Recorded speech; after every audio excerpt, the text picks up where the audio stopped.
የዓለም የዜና አውታሮች በሙሉ ትኩረታቸውን ወደ ዋሽንግተንና ኪየቭ አዙረዋል። ሩሲያ ዩክሬንን በወረረች በአራተኛ ዓመቷ ጦርነቱ ከመሬት ላይ ውጊያ አልፎ የዓለምን የኢኮኖሚ ስርዓት ወደሚያናውጥ ከፍተኛ የኃይል እርምጃ ተሸጋግሯል።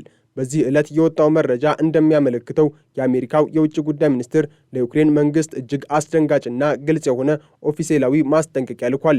ይህ ማስጠንቀቂያ ዩክሬን በሩሲያ የኢነርጂ መሰረተ ልማቶች ላይ የምትሰነዝረው ጥቃት የአሜሪካን ቀጥተኛ የኢኮኖሚ ጥቅሞች እየነካ መሆኑን የሚገልጽ ሲሆን ይህም በሁለቱ አጋሮች መካከል የነበረውን ያለገደብ የመደጋገፍ ታሪክ ወደ አዲስ ጥርጣሬና ስሌት ቀይሮታል። የዚህ ታላቅ ዲፕሎማሲያዊ ውጥረት መነሻ የሆነው በጥቁር ባህር ዳርቻ የሚገኘው የኖቮሮሲስክ ወደብ ነው። ይህ ወደብ ለሩሲያ የጦር መሳሪያና የነዳጅ መሸጋገሪያ ብቻ ሳይሆን ለዓለም አቀፉ የነዳጅ ገበያ እጅግ ወሳኝ የሆነ የደም ስር ነው። አብዛኛው የካዛኪስታን የነዳጅ ምርት በቧንቧ ተጉዞ ወደ ዓለም ገበያ የሚሰራጨው በዚህ ወደብ በኩል ነው። ዩክሬን የሩሲያን የጦር አቅም ለማዳከምና የሞስኮን የገቢ ምንጭ ለማድረቅ በሚል በኖቮሮሲስክ ላይ የፈጸመችው የድሮን ጥቃት ሳታስበው በካዛኪስታን ውስጥ ቢሊዮን ዶላሮችን ኢንቨስት ያደረጉትን የአሜሪካ ግዙፍ የነዳጅ ኩባንያዎችን ጥቅም አደጋ ላይ ጥሏል። ይህም ዋይት ሀውስ የኔን ጥቅም አትንኩ የሚል ጠንከር ያለ መልእክት ለኪየቭ እንዲልክ አስገድዶታል። በዋሽንግተን የዩክሬን አምባሳደር የሆኑት ኦልሃ ስቴፋኒሽና ይህንን የአሜሪካን ጥያቄ በይፋ ሲያረጋግጡ በንግግራቸው ውስጥ ትልቅ ቁጭትና ስትራቴጂካዊ ራዕይ ተንጸባርቋል። አምባሳደሯ እንደገለጹት የአሜሪካ የውጭ ጉዳይ ሚኒስቴር የላከው ዲማርሽ ዩክሬን በሩሲያ ላይ የምታደርገውን ወታደራዊ ጥቃት እንድታቆም የሚጠይቅ ሳይሆን በተለይ የአሜሪካን የኢኮኖሚ ጥቅም ከሚነኩ እርምጃዎች እንድትቆጠብ የሚመክር ነው። ይህ መግለጫ በራሱ በኪየቭ በኩል ያለውን ከፍተኛ ብስጭት የሚያሳይ ነው። ዩክሬን ለሕልውናዋ የምትዋጋበት ከተሞቿ በሩሲያ ሚሳኤሎች በሚጋዩበትና ሕዝቧ በሚያልቅበት በዚህ ወቅት ታላቋ አጋሯ አሜሪካ ስለ ነዳጅ ዋጋና ስለ ኩባንያዎቿ ትርፍ መጨነቋ በዓለም አቀፍ ፖለቲካ ውስጥ ከሞራልና ከፍትህ ይልቅ ብሔራዊ ጥቅም ሁልጊዜም ቀዳሚ መሆኑን በድጋሚ ያረጋገጠ ክስተት ሆኗል። ይሁን እንጂ አምባሳደር ስቴፋኒሽና ይህንን አጋጣሚ ለዩክሬን ትልቅ የታሪክ ትምህርት አድርገውታል። እሳቸው እንደሚሉት ዩክሬን ነፃነቷን ካገኘችበት ጊዜ አንስቶ ካለፉት 3 አስርት ዓመታት በላይ ከአሜሪካ ጋር ጥልቅ የኢኮኖሚ ትስስር መፍጠር አለመቻሏ ዛሬ ለደህንነቷ ዋስትና እንዳታገኝ አድርጓታል። ካዛኪስታን ዛሬ አሜሪካ ጥብቅና የምትቆምላትና ጥቃቱ እንዲቆም የምትወተውተው በዚያ አገር ውስጥ የአሜሪካ ቢሊዮን ዶላሮች ኢንቨስትመንት ስላለ ነው።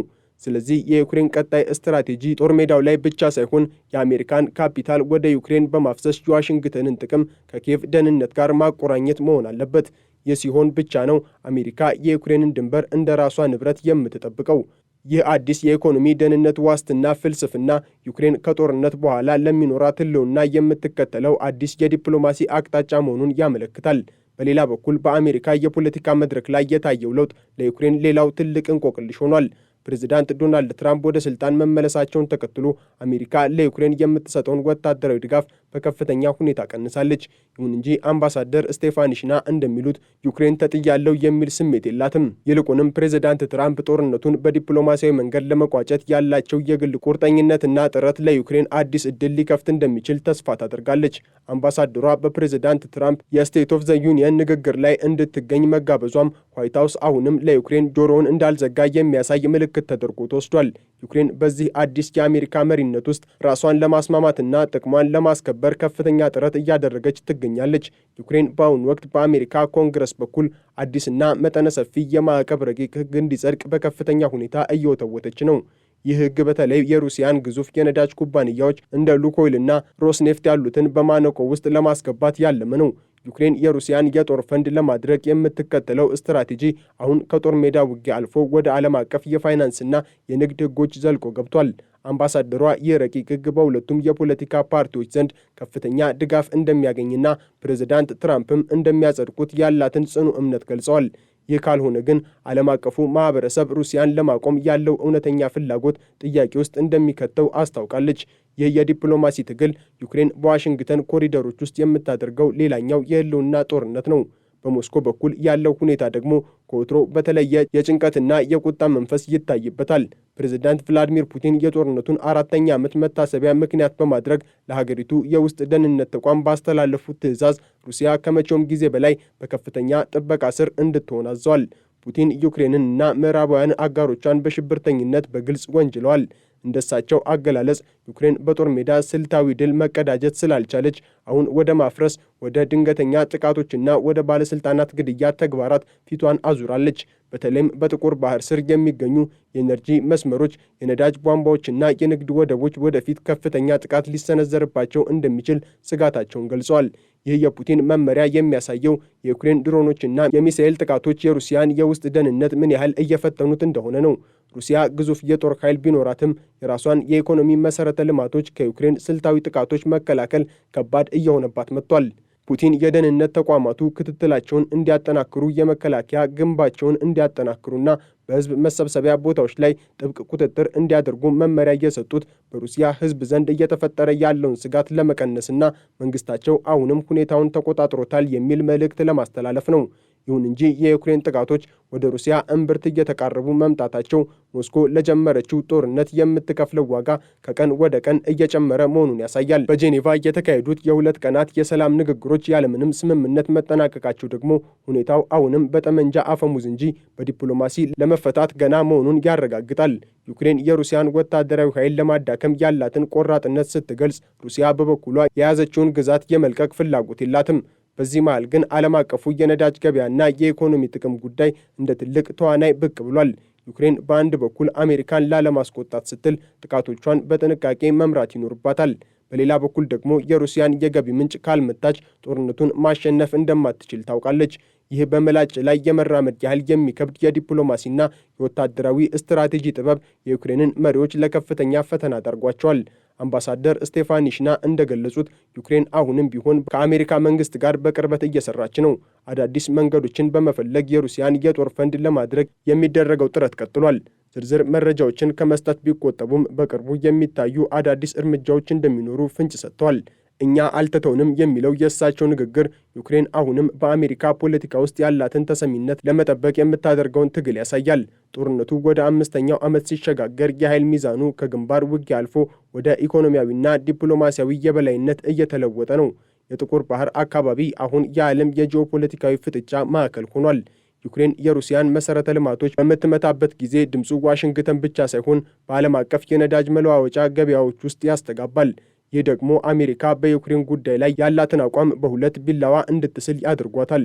በአንድ በኩል ሩሲያ እንድትሸነፍ ትፈልጋለች፣ በሌላ በኩል ደግሞ የራሷ ኢኮኖሚ በነዳጅ ዋጋ መናር ምክንያት እንዲናወጥ አትፈልግም። ይህ የአሜሪካ አሻሚ አቋም ለዩክሬን ትልቅ ራስ ምታት ቢሆንም አምባሳደር ስቴፋኒሽና ግን ይህንን ተጨባጭ እውነታ ተቀብለው የዩክሬንን ጥቅም ለማስከበር እየታገሉ ነው። በአጠቃላይ አሁን ላይ እየታየ ያለው ትዕይንት የዓለምን ፖለቲካ አዲስ አቅጣጫ የሚጠቁም ነው። ጦርነቱ አሁን በሰው ኃይል ብቻ ሳይሆን በነዳጅ ዋጋ፣ በባህር ስር ቧንቧዎችና በዓለም አቀፍ የንግድ ስምምነቶች ላይ የተንጠለጠለ ሆኗል። ዩክሬን በዚህ አደገኛ ጨዋታ ውስጥ ራሷን ለማዳን የምትችለው የራሷን ደህንነት ከአሜሪካ የኢኮኖሚ ጥቅም ጋር ማቆራኘት ስትችል ብቻ መሆኑን ተረድታለች። ፑቲን ደግሞ በበኩላቸው ሩሲያን ከውስጥ የሚበላትን ይህንን የመሰረተ ልማት ጦርነት ለመመከት የደህንነት መዋቅራቸውን እያጠናከሩ ቢሆንም የጥቁር ባህር ሞገድ ግን አሁንም ለሞስኮ ስጋት እንደሆነ ቀጥሏል። የዚህ ጦርነት ፍጻሜ ገና ሩቅ ቢሆንም የተቀየሩ ስትራቴጂዎች ግን የነገውን ዓለም መልክ ዛሬውኑ እየቀረጹት ይገኛሉ። ይህ ክስተት ለሌሎች ሀገራትም ትልቅ ትምህርት የሚሰጥ ነው። በዘመናዊ ዓለም ወታደራዊ ጥንካሬ ብቻውን ዋስትና አይሆንም። የአንድ አገር ደህንነት የተጠበቀ የሚሆነው የሌሎች ሀያላን አገራት ኢኮኖሚያዊ ጥቅም በዚያ አገር ውስጥ በጥልቀት ሲተከል ነው። ዩክሬን ይህንን እውነት ዘግይታም ቢሆን ተረድተዋለች። አምባሳደር ስቴፋኒሽና እንዳሉት ወደፊቷ ዩክሬን ለዓለም የምታበረክተው ነዳጅ ምርትና የንግድ ትስስር ከማንኛውም የጦር መሳሪያ በላይ የህልውናዋ ዋስትና ይሆናል። እስከዚያው ግን በጥቁር ባህር ላይ የሚነሱት የድሮን ጥቃቶችና ከዋሽንግተን የሚላኩት የዲፕሎማሲ ማስጠንቀቂያዎች የዚህን ታሪካዊ ጦርነት ቀጣይ ምዕራፍ እየጻፉ ይቆያሉ። የዩክሬን መንግስት አሁን ያለበት ሁኔታ በእሳትና በረዶ መካከል የመሆን ያህል ነው። በአንድ በኩል የሩሲያን ወረራ ለመከላከል የጦር ሜዳ ድሎችን ይፈልጋል። በሌላ በኩል ደግሞ የአሜሪካን የዲፕሎማሲ ድጋፍ ላለማጣት የዋሽንግተንን ቀይ መስመሮች ላለማለፍ ይጥራል። ይህ የጥቅም ሚዛን አጠባበቅ ለፕሬዝዳንት ዜሌንስኪ አስተዳደር እጅግ ፈታኝ ቢሆንም አምባሳደር ስቴፋኒሽና ግን በዋሽንግተን የሚያደርጉት ጥረት ለዩክሬን አዲስ ተስፋን እየፈነጠቀ ነው። የአሜሪካ ኮንግረስ በቅርቡ ያጸድቀዋል ተብሎ የሚጠበቀው የማዕቀብ ሕግ በሩሲያ ላይ የሚያደርገውን ጫና ወደ አዲስ ምዕራፍ ያሸጋግረዋል ተብሎም ይታመናል። በተመሳሳይ ጊዜ ፕሬዝዳንት ፑቲን በሩሲያ ውስጥ የፈጠሩት የጸጥታ መዋቅር ለምን ያህል ጊዜ የዩክሬንን ጥቃቶች መቋቋም እንደሚችል ጥያቄ እየተነሳ ነው። ሩሲያ የምትመካባቸው ግዙፍ የነዳጅ ማጣሪያዎችና ወደቦች ለድሮን ጥቃቶች ተጋላጭ መሆናቸው የሞስኮን ወታደራዊ ልዕልና ጥያቄ ውስጥ ጥሎታል። ፑቲን ጠላቶቻችን ሽብርን መርጠዋል ሲሉ የሚሰጡት መግለጫ በሩሲያ ውስጥ ያለውን ፍርሃትና አለመረጋጋት ለመደበቅ የሚደረግ ጥረት እንደሆነ ተንታኞች ይገልጻሉ። ጦርነቱ አሁን ወደ ሩሲያ የኢኮኖሚ እምብርት መግባቱ ሞስኮ ለወረራው የምትከፍለው ዋጋ ከቁጥጥሯ ውጭ እየሆነ መምጣቱን ያሳያል። የዓለም የፖለቲካ ታሪክ አዲስና እጅግ ውስብስብ ምዕራፍ መግቢያ ሆኖ ይመዘገባል። ሩሲያ ዩክሬን ላይ የከፈተችው ወረራ 4ኛ ዓመቱን በደፈነበት በዚህ ሰዓት ጦርነቱ ከዩክሬን ሜዳዎች አልፎ የዓለምን የኢኮኖሚ ምሰሶች ወደሚያናጋ ደረጃ ተሸጋግሯል። በዋሽንግተን እና በኪየቭ መካከል የተፈጠረው አዲሱ የዲፕሎማሲያዊ ውጥረት ጦርነቱ ከወታደራዊ ግጭትነት አልፎ የጥቅም ጦርነት መቀየሩን በግልጽ የሚያሳይ ነው። በተለይም የአሜሪካ የውጭ ጉዳይ ሚኒስቴር ለዩክሬን የላከው ኦፊሴላዊ ማስጠንቀቂያ በሁለቱ አጋሮች መካከል የነበረውን ስሜታዊ ግንኙነት ወደ ቀዝቃዛና ስልታዊ የጥቅም ስሌት ቀይሮታል። ይህ ዲማርሽ ወይም ኦፊሴላዊ ዲፕሎማሲያዊ ማስጠንቀቂያ ዩክሬን በሩሲያ የኖቮሮሲስክ ወደብ ላይ የፈጸመችው ጥቃት የአሜሪካን የኢኮኖሚ ጥቅም መነካቱን የሚገልጽ ነው። ኖቮሮሲስክ ለሩሲያ የጦር ኃይል ወሳኝ ቢሆንም ለአሜሪካ ደግሞ ከካዛኪስታን የሚወጣ ነዳጅ መተላለፊያ በመሆኑ እጅግ ስሜታዊ ስፍራ ነው። ዩክሬን የሩሲያን የኢነርጂ መሰረተ ልማት በመምታት የሞስኮን የጦር ፈንድ ለማድረግ የምታደርገው ጥረት በአጋጣሚ የአሜሪካን ኩባንያዎች ትርፍና የዓለምን የነዳጅ ዋጋ አደጋ ላይ ሲጥል ዋሽንግተን ከዚህ በላይ አትለፉ የሚል ቀይ መስመር ለማስመር ተገዳለች። ይህ ክስተት ዩክሬን በምዕራባውያን አጋሮቿ ዘንድ ያላት ቦታና የግንኙነታቸውን መሰረት በድጋሚ እንድትመረምር አድርጓታል። አምባሳደር ስቴፋኒሽና በዋሽንግተን በሰጡት ሰፊ መግለጫ ይህንን መራር እውነት በዲፕሎማሲያዊ ጥበብ ገልጸውታል። እንደሳቸው አገላለጽ ዩክሬን ባለፉት 30 ዓመታት ከአሜሪካ ጋር ጥልቅ የኢኮኖሚ ትስስር ባለመፍጠሯ ዛሬ አሜሪካ ለዩክሬን ደህንነት የምትጨነቀው ከሞራል አንጻር ብቻ ሆኗል። በተቃራኒው አሜሪካ ለካዛኪስታን ነዳጅ የምትሟገተው በዚያ አገር ውስጥ ያላት ግዙፍ የቢሊዮን ዶላሮች ኢንቨስትመንት ስለሚነካባት ነው። በመሆኑም የዩክሬን ቀጣይ ትልቅ የቤት ሥራ የኢኮኖሚ ደህንነት ዋስትናን መገንባት ነው። ይህ ማለት የአሜሪካ ግዙፍ ኩባንያዎች በዩክሬን ውስጥ ዘላቂ ጥቅም እንዲኖራቸው ማድረግ ሲሆን፣ ይህ ሲሰራ ዋሽንግተን የዩክሬንን ሰላም እንደ ራሷ የግል ጥቅም አድርጋ ትመለከተዋለች። በፕሬዝዳንት ዶናልድ ትራምፕ መሪነት አሜሪካ የውጭ ፖሊሲዋን በከፍተኛ ሁኔታ በለወጠችበት በዚህ ወቅት ዩክሬን ራሷን ከሁኔታው ጋር ለማስማማት እየታገለች ነው። ፕሬዝዳንቱ ወታደራዊ ድጋፎችን ቢቀንሱም አምባሳደር ስቴፋኒሽና እንደሚሉት ዩክሬን ተጥያለሁ የሚል ስሜት የላትም። ይልቁንም ፕሬዝዳንት ትራምፕ ጦርነቱን ለማቆም ያላቸውን የግል ፍላጎት እንደ አዲስ ዕድል ተመልክተውታል። አምባሳደሯ በፕሬዝዳንቱ የስቴት ኦፍ ዘ ዩኒየን ንግግር ላይ እንድትገኝ መጋበዟ በዋሽንግተን ኮሪደሮች ውስጥ ዩክሬን አሁንም ተደማጭነት እንዳላት የሚያሳይ ነው። ዩክሬን አሁን ትኩረቷን ወደ ኮንግረሱ በማዞር በሩሲያ የነዳጅ ዘርፍ ላይ መጠነ ሰፊ ማዕቀብ የሚጥል አዲስ ረቂቅ ሕግ እንዲጸድቅ ከፍተኛ ግፊት እያደረገች ነው። ይህ ሕግ በተለይ እንደ ሉኮይልና ሮስኔፍት ያሉ የሩሲያ የኢኮኖሚ ምሰሶዎችን በማንበርከክ የታለመ ነው። በሞስኮ በኩል ግን ፕሬዝዳንት ቭላዲሚር ፑቲን የሩሲያን መሠረተ ልማት ከዩክሬን የድሮን ጥቃት ለመከላከል አዲስና ጠንከር ያለ ትዕዛዝ አስተላልፈዋል። ፑቲን ዩክሬንን በሽብርተኝነት በመክሰስ የሀገሪቱን የደህንነት ተቋም በጥቁር ባህር ስር ያሉ የኢነርጂ መስመሮችንና ቁልፍ የትራንስፖርት ማዕከላትን በከፍተኛ ጥንቃቄ እንዲጠብቁ አዘዋል። ይህ የፑቲን ስጋት የሚያሳየው የዩክሬን ጥቃቶች የሩሲያን የውስጥ ደህንነት ምን ያህል እያናጉት እንደሆነ ነው።